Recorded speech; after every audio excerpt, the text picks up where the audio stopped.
Thaibah ya Thaibah ya dawal ayana ishtaqna lik wal hawa nadana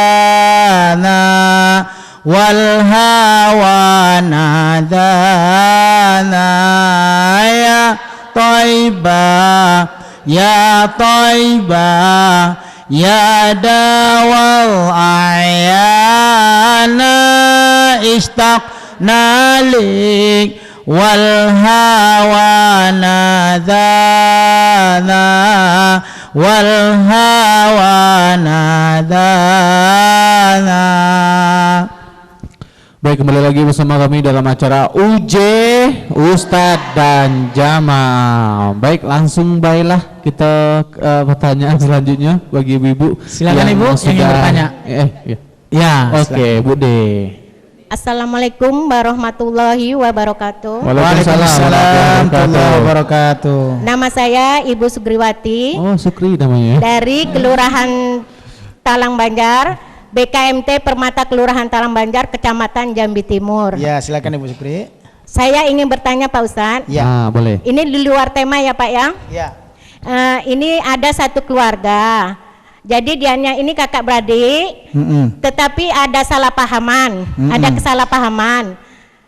Setelah itu sudah saling meminta maaf, tetapi yang satunya tidak ikhlas memaafkannya. Dia merasa sakit hati. Tahunya di mana udah ikhlas, Bu? Karena dia sendiri yang mengatakannya karena masih sakit hati. Itu gitu gimana Pak? Ya. Sedangkan dia berbuat baik, banyak kebaikan. Jadi bagaimana kebaikannya dia? Apa masih ada pahalanya atau gugur pahalanya? Iya, jelaskan. Dan yang kedua, pertanyaannya bisa gugur pahala tuh, Bu ya? Pertanyaan yang kedua ya ini mengenai orang tua Pak. Ya. Sebenarnya anak itu baik, tidak pernah melawan, tidak apa, tapi orang tua pernah sakit hati. Sakit hatinya sampai mengatakan saya tidak mengakuin bahwa itu anak, anggap saja anak saya hilang satu. Nah itu gimana itu Pak? Anak itu apa durhaka apa tidak? Nah itulah pertanyaan dari saya. Wassalamualaikum warahmatullahi wabarakatuh. Waalaikumsalam warahmatullahi wabarakatuh. Luar biasa, udah ya. Semangat. Itu yang dibutuhkan Indonesia kan seperti itu. Generasi muda seperti ini. Baik, dari siapa lagi? Itu di situ ada bertanya. Hah? Itu ya kayak gimana? Ya. Silakan. Ini Ustadz ada juga SMS nih hebat nih Ustadz. Ngapa Idul Adha tidak semeriah Idul Fitri katanya Ustadz? Oh gitu, kayak gitu. Ya Ibu. Assalamualaikum warahmatullahi wabarakatuh. Waalaikumsalam warahmatullahi wabarakatuh. Nama saya Ibu Jumulia dari BKMT Kelurahan Kebun Handil, Langgar Nurul Iman. Silakan Ibu Begini Satya. Ustadz, saya mempunyai teman. Ya. Beliau belum berakikah. Kebetulan baru dapat rezeki ingin berakikah. Yang jadi pertanyaan, bolehkah beliau berakikah bergabung di dalam kurban besok? Ya. Mohon penjelasan. Wassalamualaikum warahmatullahi wabarakatuh. Waalaikumsalam warahmatullahi wabarakatuh. Iya, luar biasa. Ini Sofia, generasi muda ya. Kita sudah tuh. Siapa? Ibu udah tanya juga. Ya, silakan Bu. Ya, silakan Ibu. Ya. Tapi sebelumnya mantap nih, teh lalat sini ya. Assalamualaikum warahmatullahi wabarakatuh. Waalaikumsalam warahmatullahi wabarakatuh. Nama saya Ibu Tina dari BKMT Kecamatan Telanai-Pura, Langgar Darul Ittihad. Ibu. Yang ingin saya tanyakan Pak Ustadz, masalah kurban tadi Pak Ustadz. Katanya kalau kita yang kurban ini Pak Ustadz tidak boleh dini hari untuk memotong kuku dan rambut. Dari mana dasar hukumnya Pak Ustadz? Dan apabila kalau kita lupa, bagaimana pula itu Pak Ustadz? Mohon penjelasannya dari Bapak Ustadz. Assalamualaikum warahmatullahi wabarakatuh. Waalaikumsalam warahmatullahi wabarakatuh. Mirip Titi Sandora Ustadz. Titi Sandora. Titi Sandora. Sini lagi. Sini. Hebat. Ya, silakan. Ini hebat nih, pertanyaan ini saya tahu nih. Assalamualaikum warahmatullahi wabarakatuh. Waalaikumsalam warahmatullahi wabarakatuh. Nama saya Nur Sehat dari BKMT Jambi Selatan. Ibu Nur Sehat, silakan. Pertanyaan saya, Kalau tadi katanya korban tidak cukup Pak ya. Sekarang korban cukup. Oh Kang Tati gitu. Cuman sayang mungkin Pak ya, sayang duit 2 juta tuh untuk korban kan. Iya. Yang saya tanyakan kan ada hadis mengatakan barang siapa yang mampu atau ada kelapangan berkorban kemudian dia tidak mau berkorban, ada ujung hadis itu mengatakan maka jangan dekati musola kami. Jadi saya mohon penjelasan apa yang dimaksud dengan jangan dekati musola kami. Oke. 2 boleh Pak? Iya. Boleh, untuk Ibu boleh. Jangan kan dulu. Hati saya sebaik. Yang kedua masalah haji Pak ya. Ya Ibu silakan. Haji tadi dia uangnya kalau untuk haji plus cukup Pak. Ya. Tapi dia mendaftar untuk haji yang reguler. Coba Bu, reguler. Tapi dia tidak mau Pak, karena sayang duit itu kan. Haji plus, tapi dia daftar haji bisa. Ya, tapi nak daftar haji reguler tadi. Ya, ada tuh. Jadi kalau didaftar untuk yang haji yang murah gitulah kan Pak ya. Itu. Nah, sisanya mungkin bisa beli mobil, bisa jalan-jalan dan lain sebagainya. Yang saya tanyakan ini kemudian dia kemudian kan ada hadis juga mengatakan barang siapa mampu kemudian dia meninggal. Nah, itu diragukan dia meninggal Yahudi atau Nasrani. Apakah yang tadi ini termasuk golongan yang tersebut dalam hadis? Demikian pertanyaan saya. Terima kasih. Wassalamualaikum warahmatullahi wabarakatuh. Waalaikumsalam warahmatullahi wabarakatuh. Ya, ada pertanyaan.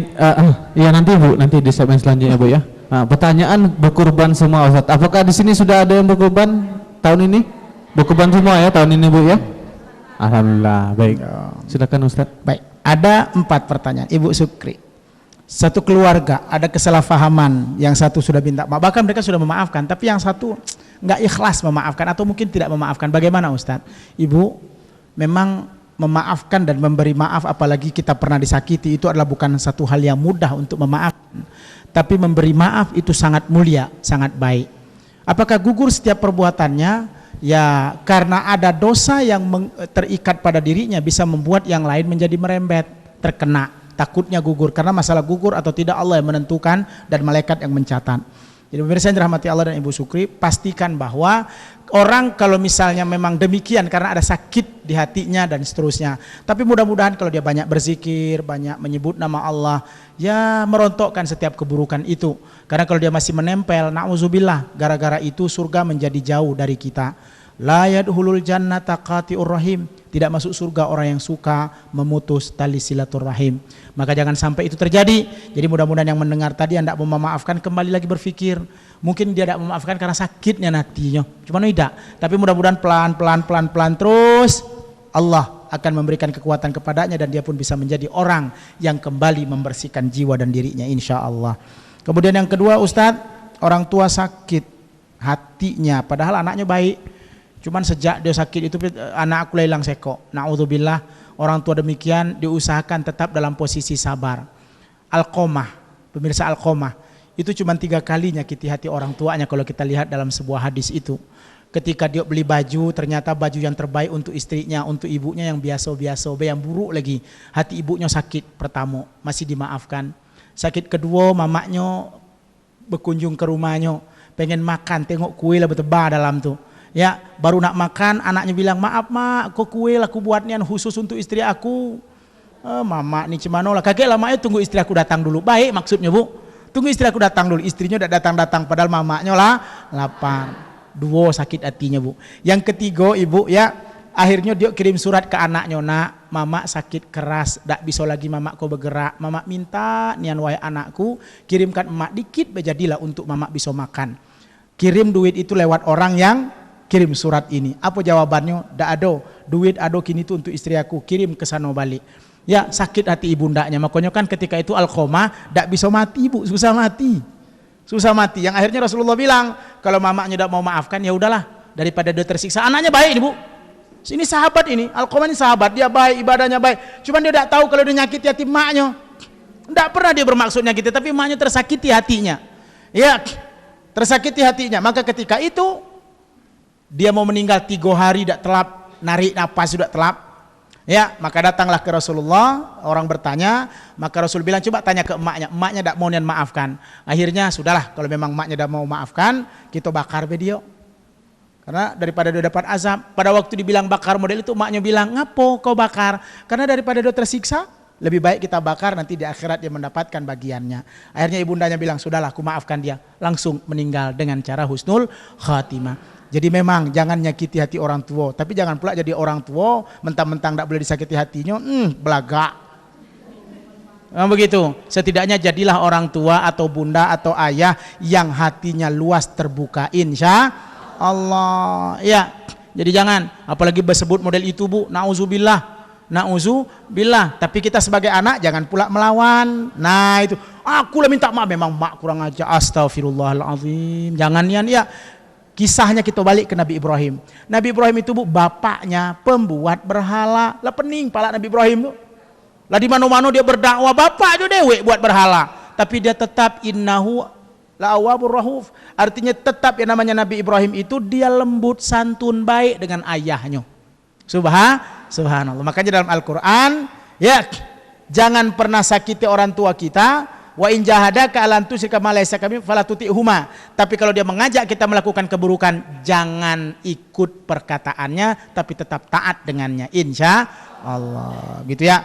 Jadi janganlah jadi orang tua model itu. Mudah-mudahan tetap terbuka. Sebagai anak kalau sudah di model itu kan jangan pula terputus. Tetap ya, karena mungkin kita yang salah, kita tetap baik. Mudah-mudahan hatinya terbuka untuk memaafkan kita, insya Allah. Lalu berikutnya Ibu Sofia.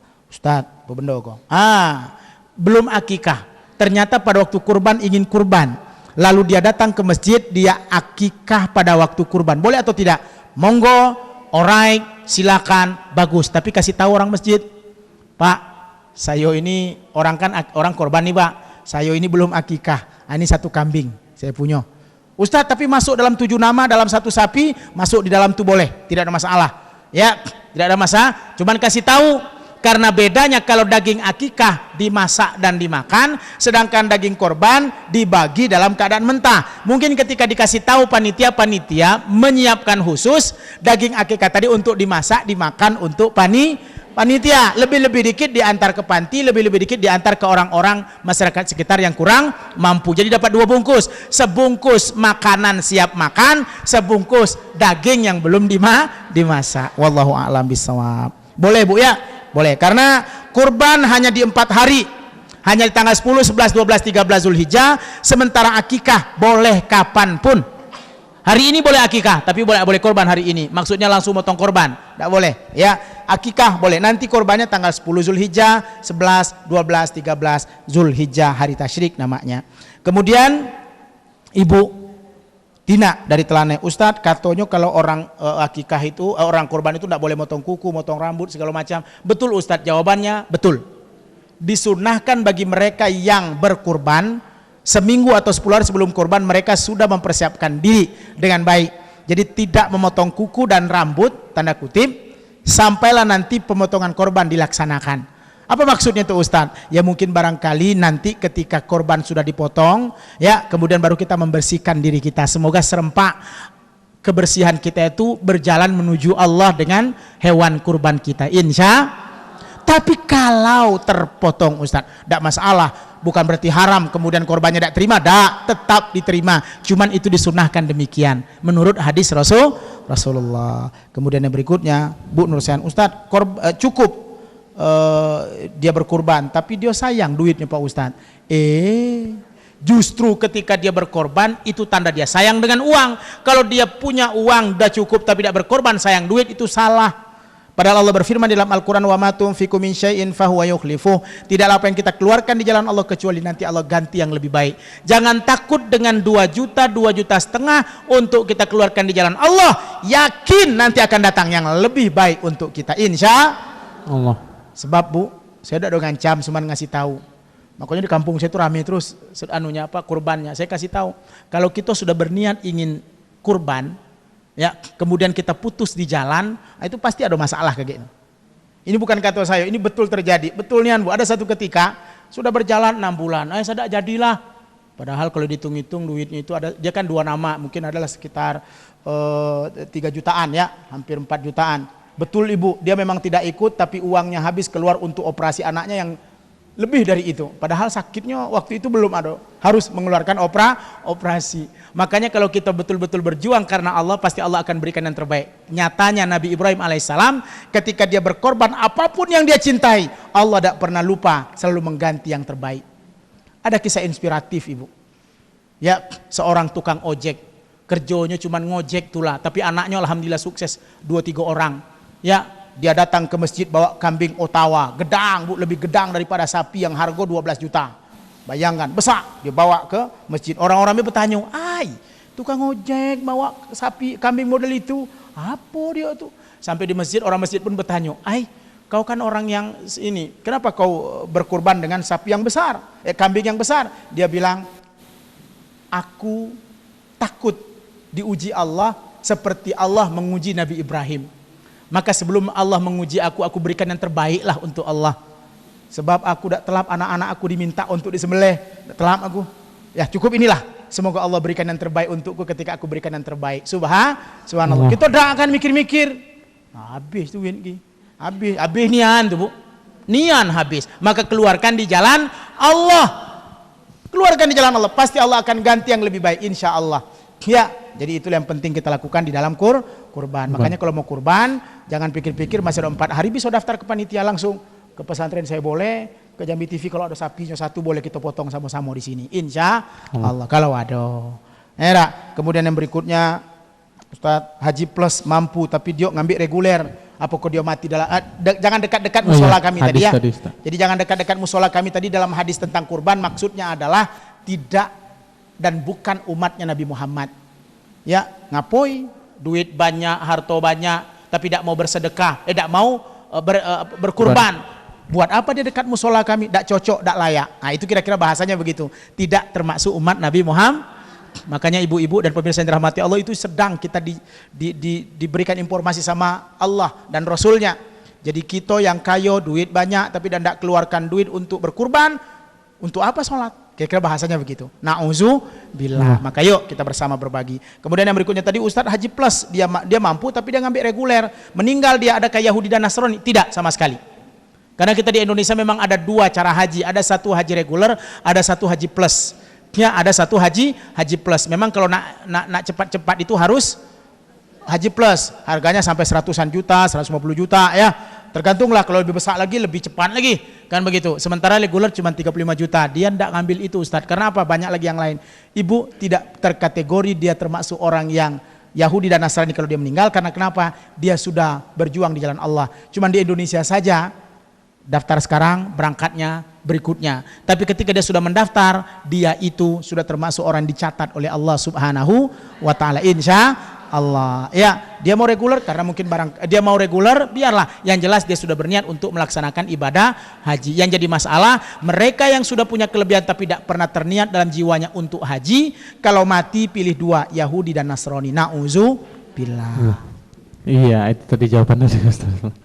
Jadi itu kesima Bu, pengen apa namanya tuh Pak, menyimak, pengen jadi tukang ojek. Ya baik, kita rehat dulu sejenak Bu ya. Selepas pariwara berikut ini kami akan segera kembali. Nanti dipersiapkan lagi, mungkin ada pertanyaan lagi, dan juga untuk pemirsa di rumah. Selepas pariwara berikut ini kami akan segera kembali. Tetap di UJ Ustadz dan Jamal. Rahman ya Rahman, sa'idni ya Rahman, isyarah sadri Qur'an, imla qalbi Qur'an, wasqi hayati Qur'an.